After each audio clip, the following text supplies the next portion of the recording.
Okay. If everyone found a seat, I'd like to continue. I just heard Remco prepare the live demo, so I need those fingers crossed. Come on, let's do it. Yes, demos are dangerous. Yes. All right. If you're ready, I'm ready. Room's ready? I'm ready, man. Ready? Yeah. All right. Give it up for Remco.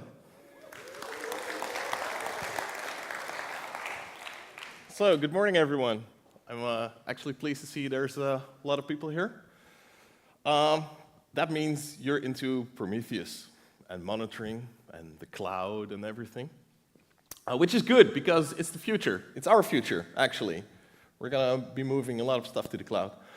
Well, I'm fairly early in the morning, so I get to do the premiere today. For the raise of hands in the audience, who of you has already played around with Prometheus? That's okay. Who of you has already played around with Kubernetes? Okay, that's about 50%. That's okay. I am going to do some Kubernetes stuff in here, and I will explain a couple of things to you, to the people who haven't played around with Kubernetes yet. So what we're going to do is I'm going to tell you our current landscape and the landscape we're aiming for. After that, I'm going to tell you basically how Prometheus works. I'm going to show you how Prometheus works, actually. Well, let's hope I can. And if we have some time left, we're going to do some tips and tricks for advanced usage, stuff you'll encounter when you actually start using this, creating your alerts. Because not everything is very straightforward, as with many techniques. First, wow. So who am I, and why am I telling you all this stuff? I'm Remco. I used to be in the test team, technical engineering support, which is the team within IT operations technical platform that does metrics monitoring and logging. We maintained the old stacks in the data center, which are Nagios and all the likes. Also tasked with building Prometheus for the cloud. I'm currently in DPI, Development Process Innovations, which does continuous integration and continuous deployment. I think a lot of you know us from TaxP, merge requests, and everything. We're building GitLab and Spinnaker for the cloud, and, well, that needs a lot of monitoring, so I got to play around with Prometheus as well. I'm in the Cloud9 metrics and monitoring logging circle, which actually built our Prometheus implementation for Cloud9. So I did get to build a lot of that code. I'm one of the authors of the R2D2 module for Prometheus. And last but not least, I am a night owl for SRT platform. So I am one of the guys that wakes up in the night to fix stuff. And that means I know how a pager works. And if everything goes according to plan in the cloud, most of you will know how a pager works, which is why this stuff is important. All right, the landscape. The old versus the new. I think most of you know the old situation, right? We have Nagios and Thruk, which is basically ancient. For monitoring, alerts are provisioned through Puppet and Hyra, which have quite an archaic way of describing alerts. It's not really easy to do what you want to do if you're not really comfortable with making alerts. We also have Looking Glass, the white and blue screens on all the aisles, and if yours is red, your manager will come walking up to you and say, "Your screen looks like a raspberry, man." For the night owls, we do text messaging when something is wrong. Those are done with physical SMS modems in physical servers in data centers with antennas and everything. We use Grafana to make pretty graphs, because pretty graphs is the best way to show your application is working. And we use Elasticsearch and Kibana for all your logging purposes. Now, when we're moving to the cloud, we're going to change some things. One of which is we're going to use Prometheus for monitoring, because Nagios really doesn't cut it for the cloud. I'll get into that later. And the fun thing is, we're going to use Prometheus for metrics as well. So we're going to retire Graphite and statsd, and we're going to start using Prometheus for both. So that means a single stack, which is quite convenient for you. We don't have physical SMS modems in the cloud because we don't own any servers there, which means we're going to have to take a different route to do alerting. I'm going to tell you about those products. And a couple of things stay the same. We're still going to use Grafana for dashboarding because, well, that works with multiple backends, and Grafana is just great, if you ask me. And nothing's really going to change on the logging department. We're still going to use Elasticsearch. We're still going to use Kibana. We're just adding cloud logs to it.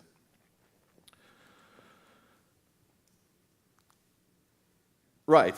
So why did we pick Prometheus for monitoring in the cloud? Wasn't Nagios the way to go because it has been serving us well for many years? Yes and no. If you're in IT operations, you do like Nagios because, well, it does what you want and it's reliable. It does have a couple of drawbacks, though. In the cloud, we're going to be using containers. We've used containers in the data center, but we're going to use more containers. Well, basically everything is containers now, and they're running inside Kubernetes. Kubernetes is a lot more dynamic than the data center landscape we're used to, so we don't have static IP addresses. Most of the services won't have a static amount of pods. Pods are basically Docker containers running in tandem. It's going to be based on scale, on the time of day, so it's going to be rather hard to set up static monitoring for those. And Prometheus is basically the answer to that. It's based on service discovery, and we can just add some rules, and it will find the pods and IP address and everything for you just to monitor it. We had a lot of scaling issues in the data center. Nagios is a huge installation. We actually submitted a ticket on GitHub once, describing how big our installation was, and the Nagios authors were pretty amazed at how big it was. That's not a good situation to have if installations scare people. The same goes for Graphite. Graphite doesn't really horizontally scale, so we had 2 systems for production which are running, well, burning through IOPS, basically. And Prometheus is going to solve some of those issues. Scaling is always going to be hard. There's no such thing as free scaling in this world. But having a single stack for both metrics and monitoring takes a lot of the pain away. And the biggest difference is that Prometheus is pull-based instead of push-based, and I'll get into that later and why that matters. But maybe the biggest advantage of using Prometheus is that it allows us to do more self-service. It's way easier to get your service monitored, creating and defining checks and dashboards for your applications using Prometheus than it was in the old way, which enables you, the teams, to take more control of your service, which is basically all that we're after, right? You've heard the Google presentation. Before turning over a service to SRE, you have to ensure that it's running correctly. There's only one way to do that, and that is to put you in control, what you want to do. Last advantage is that Prometheus is based on Borgmon, which is the original monitoring system Google built for monitoring Kubernetes. So there must be something to it, right? If Google built it, then it should be okay to monitor Kubernetes stuff. We looked into using Stackdriver, which is the native Google Cloud solution to monitoring, but that's rather expensive. You have to pay per project. There's a fairly short data retention on it, and it didn't have all the features we wanted or needed. So we ended up with Prometheus. Does this solve everything then? No, it does not. This also doesn't scale without limits. There's going to be a solution built by Prometheus, the Prometheus team, which is called Thanos, that probably will. It's not here yet, so we'll just have to wait and see what happens. To keep this scalable, the retention of metrics in Prometheus is reduced, so it stores only about up to a month worth of metrics, which is fine for monitoring, but not if you want to look at last year's performance. So we're coming up with additional solutions, mainly transparent, to add additional storage outside of Prometheus, like InfluxDB. High availability is also maybe a bit of an issue for Prometheus because it's solved through duplication. We have 2 Prometheus instances which do individual polling and have their own time series databases, which is not ideal, but it works. And as you're going to see in the demo, development of Prometheus is quite focused on the important parts, like it's a good and fast system, but they spend less time on a nice interface and everything, and that's something you're going to notice very quickly. How does it look in our infrastructure landscape? Well, we have Kubernetes. We have 3 main clusters: development, staging, and production. Each of these run their own Prometheus. They run 2 Promethei, I should say, Promethei.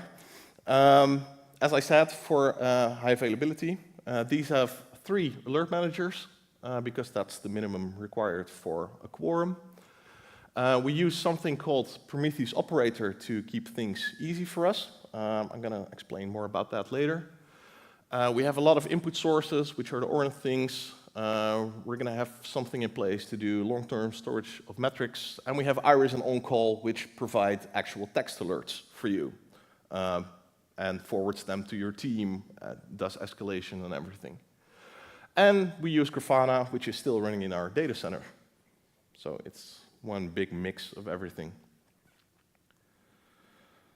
So, Prometheus, the magical thing. How does it work and what makes it tick? Well, not this clicker anyway. First, the basics. There's 4 kinds of metrics you can send to Prometheus. It is a metric system after all.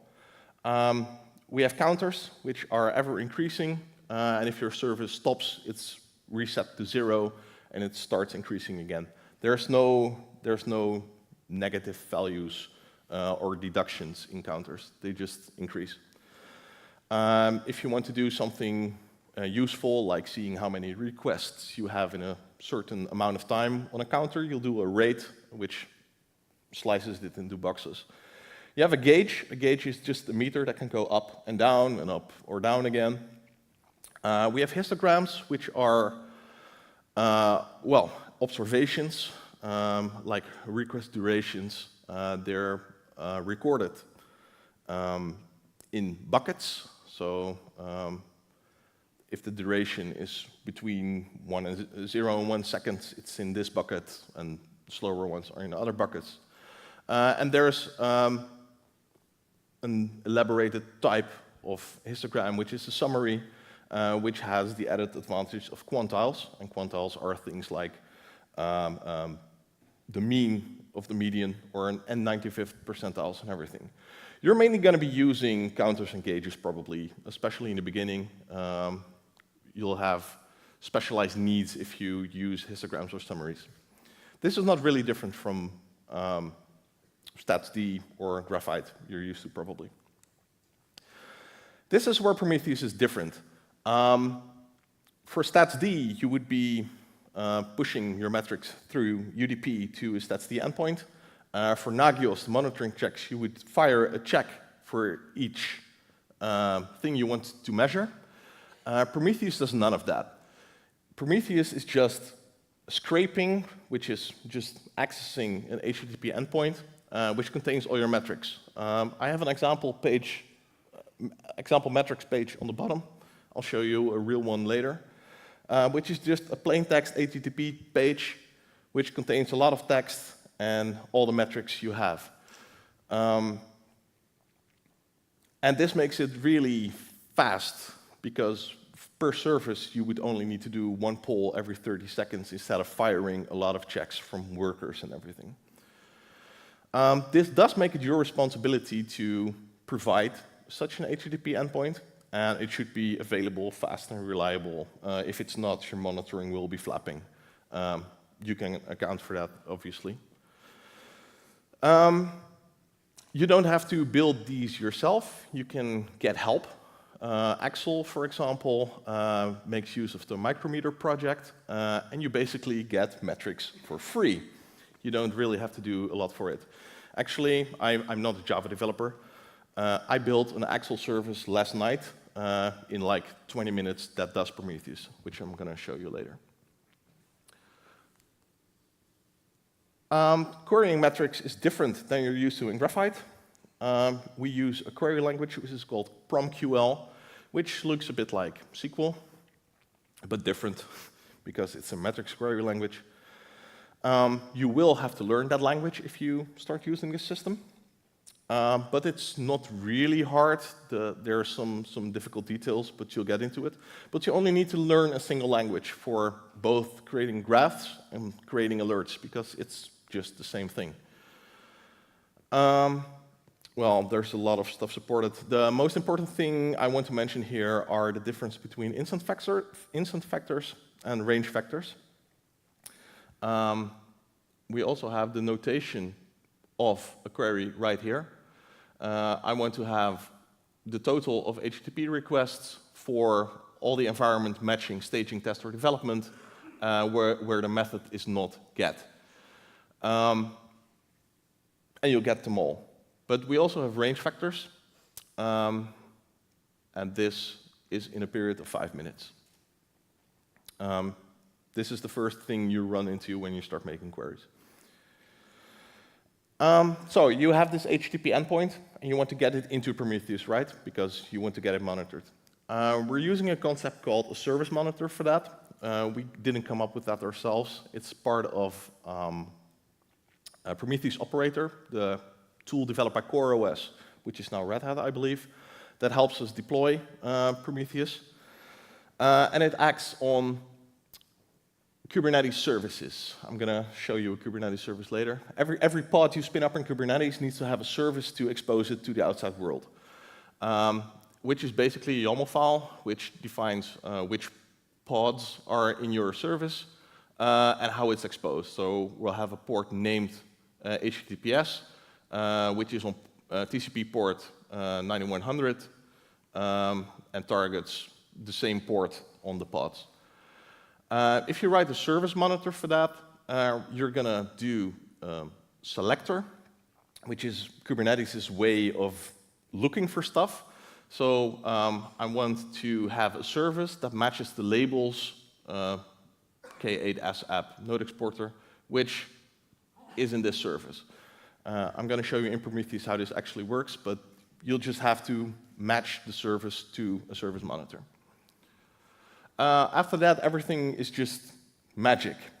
Prometheus will do service discovery, it will find your pod, and it will start doing requests against your pod. Right.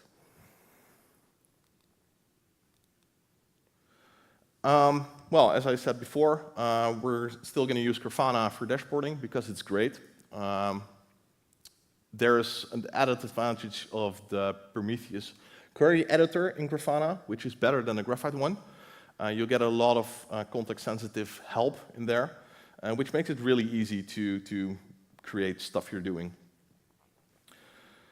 As I said, long-term metrics are still a work in progress, but you'll get them in the end. So you can look what your service did last year. After you created insights, you'll want to create alerts. And there's two ways to do that. If it's like warning, you don't want to be woken up at night, you don't want someone else to be woken up at night, you can go for the Grafana way. I think most of you have seen Grafana alerts.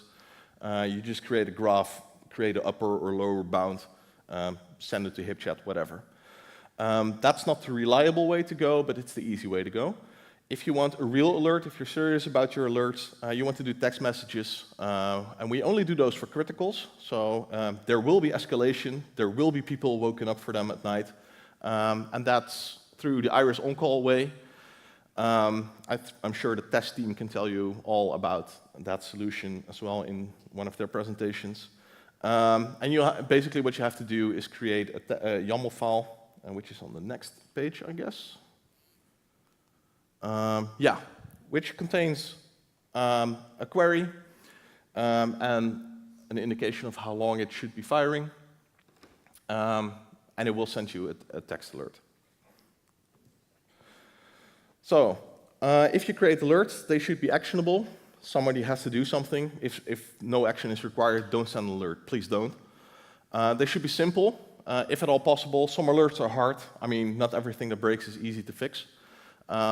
But your goal should be that someone else who maybe isn't in your team should be able to fix it, or do some quick mitigation. And they should be urgent and require human intervention, which is basically a summary of what I just said. Well, I think most of this is clear for everyone.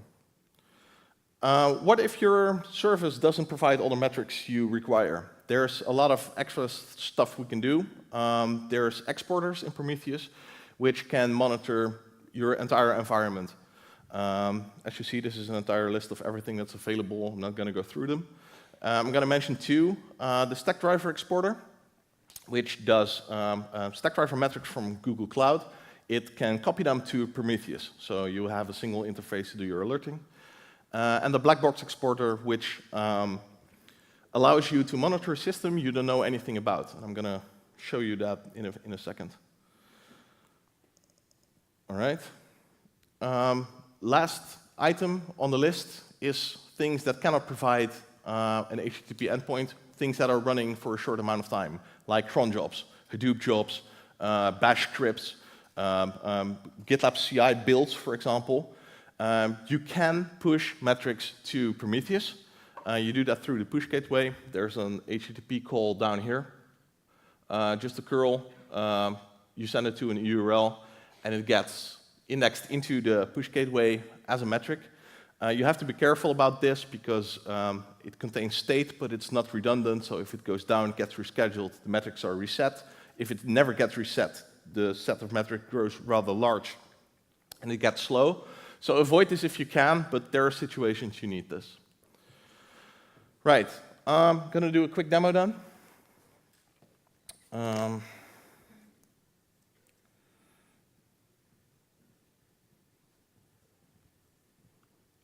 this is great.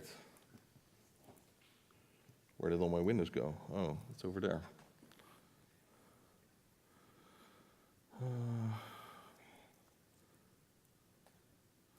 Right. So I have Kubernetes running on my laptop.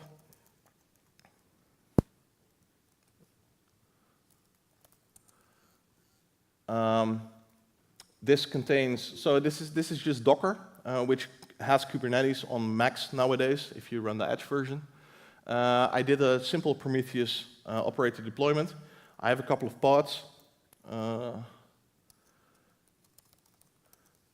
This is all the stuff running on this cluster. And that basically gives us a Prometheus interface, an alert manager, and a Grafana instance which can monitor the resources in Prometheus. The first thing I'm going to do is add an Excel service I built yesterday. I just did a Maven build, put it into a container, uploaded the image. This is the image. And I'm going to create pods for it. It's not great that I cannot really see the screen, but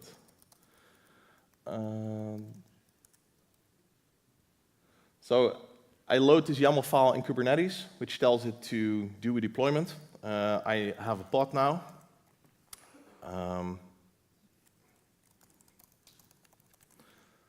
Right, the red one is my Excel service that has been provisioned. I'm going to add a service for it to expose it, as I said before.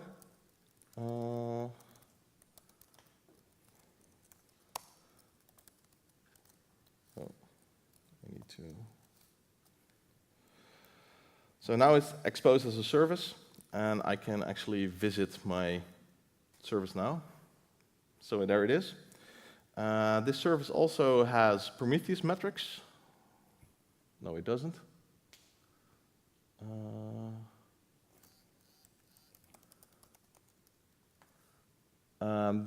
These are all the metrics exposed by the service. You can actually see which pages we accessed, how many times we accessed them, what codes we encountered. And let's add this to monitoring, shall we?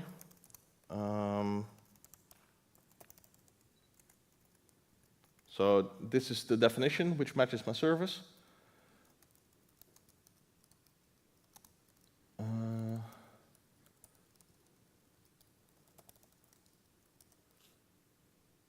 And I'm short on time, so I'm gonna add the alert as well. So now what happens is that Prometheus will ingest the service.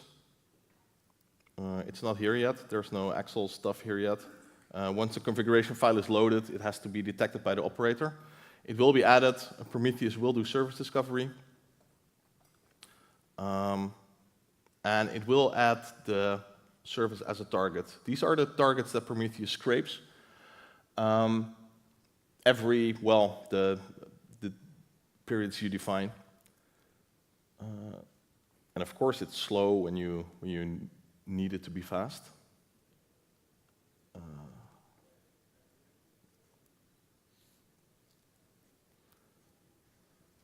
Yeah, okay. Let's not wait for this. I have a couple of sheets I want to show you. How am I on time, Bruno?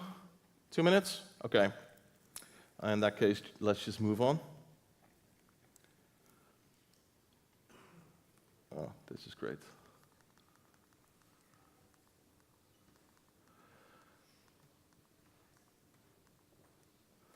So, I wanted to tell you something about metric naming. You can read all about this on Confluence. This is important stuff if you start doing this. If you name your metrics wrong, we're going to make a mess of the system, and it's going to be slow in no time. These are not very specific tips. You can read about them on the Prometheus website, and you can read about them on Confluence. Well, the great part about this slide is that the guy from Google basically told all about this, and he did it a lot better than I will ever be able to. Remember what he said, because everything he said about SRE, SLIs, SLOs is very important for us as well. It's super relevant. I didn't know he was going to do the presentation, but I'm just basically telling you the same over here. I was going to do a nice demo about the Blackbox Exporter, which is an important part of monitoring systems. You don't want a single source for your monitoring. You want multiple layers.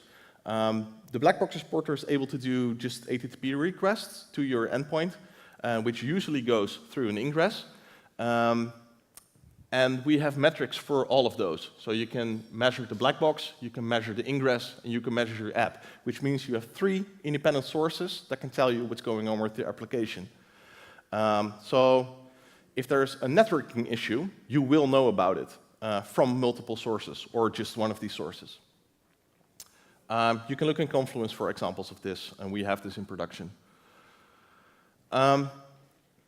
If you have Prometheus resources outside of Kubernetes, that's not a problem as well. You can use our DC service monitor, which is based on Bol applications. So you can just type your environment and your application name, and it will find the pages for you. And you can monitor stuff on the internet using a generic service monitor. Look on Confluence for this as well. Right, and I don't think we have time for the advanced tips anymore. So I'm going to have to leave it at this. Find me if you want to know anything more about Prometheus after this talk. I'll be here all day. Thank you. Thanks. Great talk. Sorry we don't have questions, but find Remco somewhere around. He'll be here all day, right? Yeah, I'll be there all day. Cool. Switcheroo time. See you guys in a bit.